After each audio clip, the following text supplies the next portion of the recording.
alaikum, ladies and gentlemen.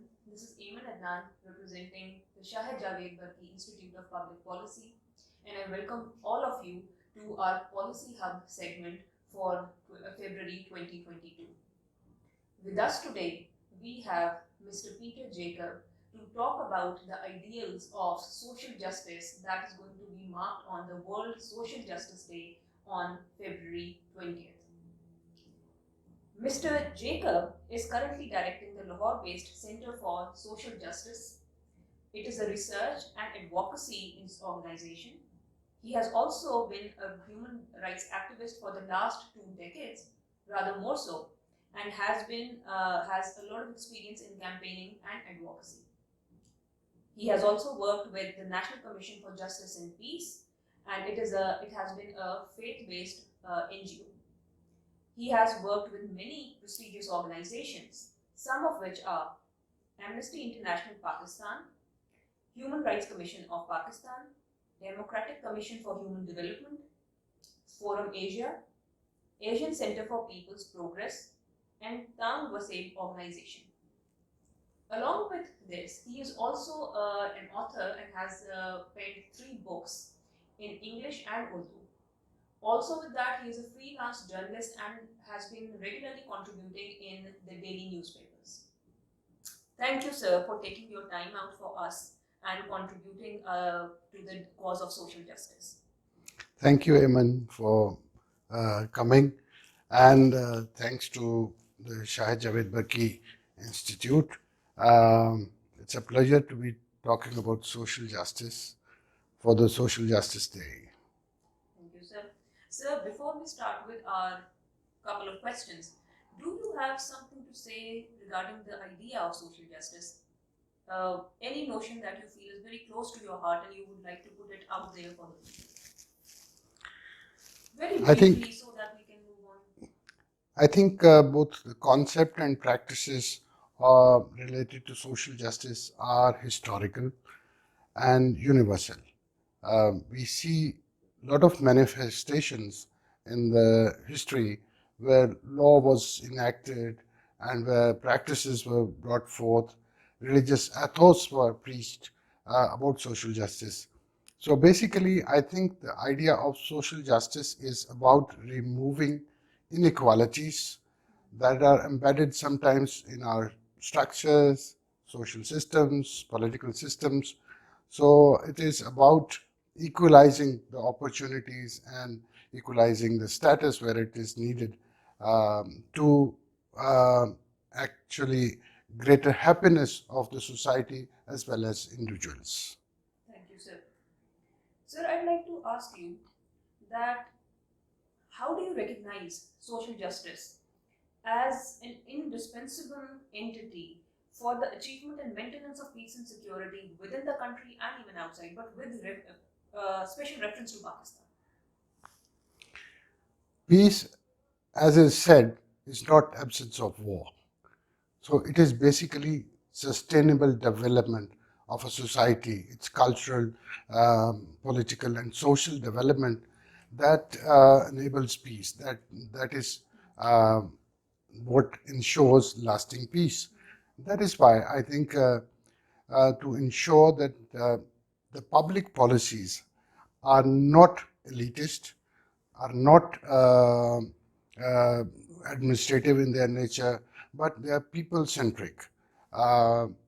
They are need-based, they are knowledge-based, they are evidence-driven. These are the parameters that actually enables public policy and the measures taken to be able to bring about human development, the idea of holistic development.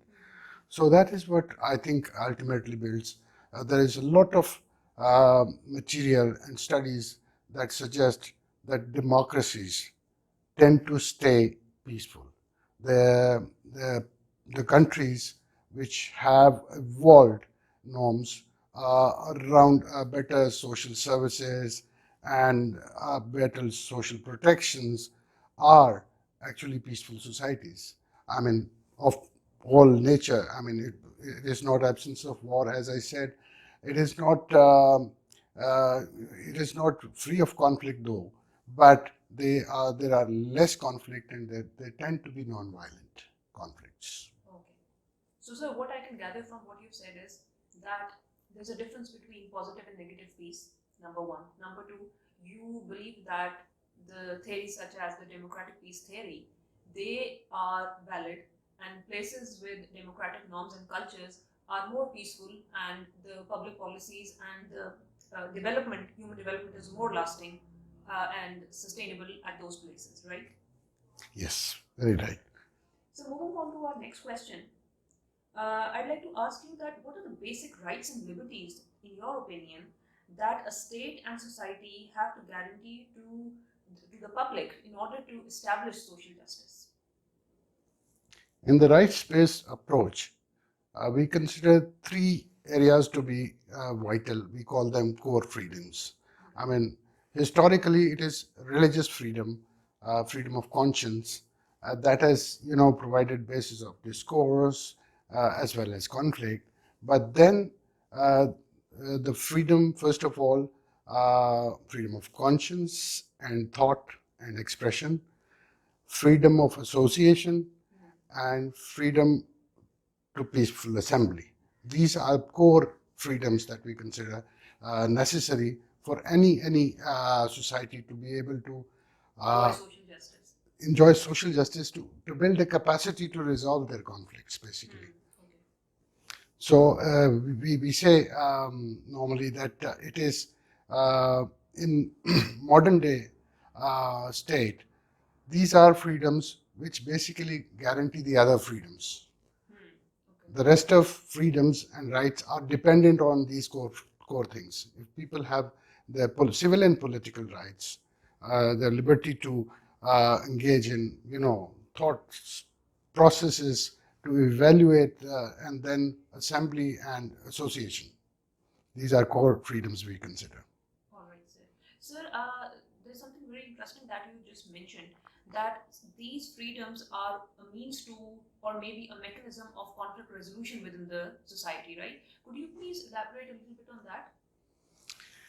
Well, basically, we have seen that societies which experience autocracy or authoritarianism, they tend to be just postponing some of the conflict resolution that needs to be done. For instance, for a long time, right to development or economic rights was considered, as important as other freedoms. I mean, freedom of expression or political rights were compromised in so many systems. But we see that, those societies, even if they achieved marvelous economic progress, people were not happy, and that made the country somewhat fragile, somewhat prone to more conflicts and fault lines. Okay, that could have been exploited by external entities. That's right. All right. So, in the same regard, which institutions do you think need to be galvanized and strengthened, especially in a country like Pakistan, the developing world, in order to ensure the distributive justice and inclusive growth and prevent concentration of wealth, power, and opportunities in a few privileged sections of the society? Well, our Constitution of 1973, in its Articles 37 and 38, speak about social justice very plainly, and international universal standards are focused. So, alleviation of poverty, raising literacy rate, raising economic opportunities, and tackling the question of discrimination, the structural, systemic discrimination. They have been all listed as objectives of our policy principles, basically. So, I mean, in that way, we are fortunate that at least we have normative resource to rely upon. although in our policies, these are the values and principles that we ignored also. I mean, it can be observed in many projects, many plans that we made. At least 14 plans, 5-year plans that we've seen. Us failing in those objectives, those targets, and then that brings us to a question: why our policies fail, and how. But at the same time, I will focus on your question about the greater happiness for the society. And I think the kind of vulnerable democracy that we've had has placed everyone in jeopardy. So not even the most powerful people in this country, the prime ministers, the presidents, people who were considered to be all powerful, have experienced threats and vulnerabilities and failures. And that is what, creates kind of insecurity for the citizens of Pakistan, be it any class, uh, that that destabilizes our whole polity, economy, relations. So that is why you see it is always an opportunity to actually focus on the basic fundamental question of rule of law, and then for everyone, basically. So nobody is safe until everyone is safe. Uh, Nobody is secure and nobody is respected, honored, if the principle of dignity of all uh, is safeguarded. So, sir, okay, fine. One institution could be your justice system, right? Does any other institution come into your mind that you think, if placed on a pedestal, can do better? I think we need improvement in almost all institutions. Perhaps that's why I missed your point about picking focusing. Uh, The low hanging fruit, is there some that kind of an institution that maybe could be dealt with first, so that there's a cyclical effect? It kind of add to the improvement of other institution. Does there are a good couple of idea? entry points, I must say. First, I think the environment is right now in the political arena. So the parliament. Fine. Uh, Reformation of the parliament? of the parliament, and that brings us to Political processes. processes, and also you see a kind of um, sectoral reforms, and Very important, yes. all sectors might need that. uh, I mean, right now there is a talk about Truth and Reconciliation Commission, about accepting the mistakes, lacunas, everyone's mistakes, and then moving on to, and that's, I mean, you may call it a revolution, but still, in an evolutionary process of a country, that is going to be important. Um, Ask me, I'm right now focused on education policy reforms. So the single national curriculum, even as member of the curriculum council, which was made up of people who volunteered themselves, uh, and then as a civil society actor, as a researcher, um I tend to observe that we are making same mistakes. It is not people centric. It is not, the process is not participatory. It is centric. I mean, we are back to, after 18th Amendment, we are back to considering that somehow a centrist policy in education would be viable and would be good.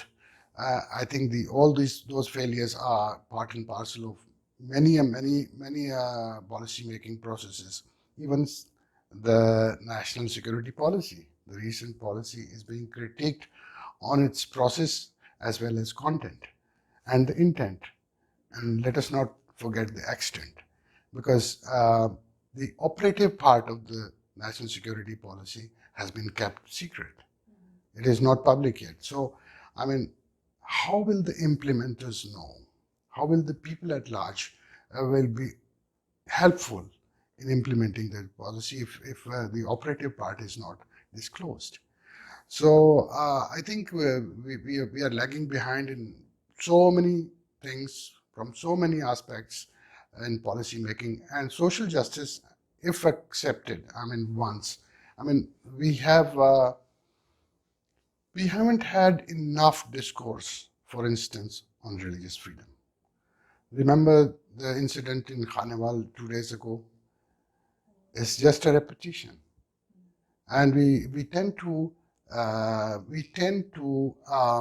lose memory on those very sad incidents, and we haven't discussed that enough. Even at this incident, we haven't discussed how the law operates and becomes as instigator. We haven't discussed how the law implementation machinery has been so careless about it. We have lost the opportunity of judicial inquiry that was conducted 12 years ago in Gojra incident. So 6 people were lynched. High Court judge was appointed to carry out a judicial inquiry. It was carried out. It gave 10 recommendations. None of them implemented. So we need to admit as a nation, we need to admit those mistakes and failures in order to be able to move forward. So I sometimes consciously avoid critiquing one institution, one department, one ministry. It is because it is sometimes counterproductive. We need to begin from the scratch perhaps, and in all areas of governance and policy making. So, sir, basically, each institution that exists in Pakistan needs to introspect first. Number one. Number two, should be able to take a critique in order to better itself, right? So, sir, moving on towards some broad-based measures that we think of when we think of social justice and its implementation, its maintenance, its achievement.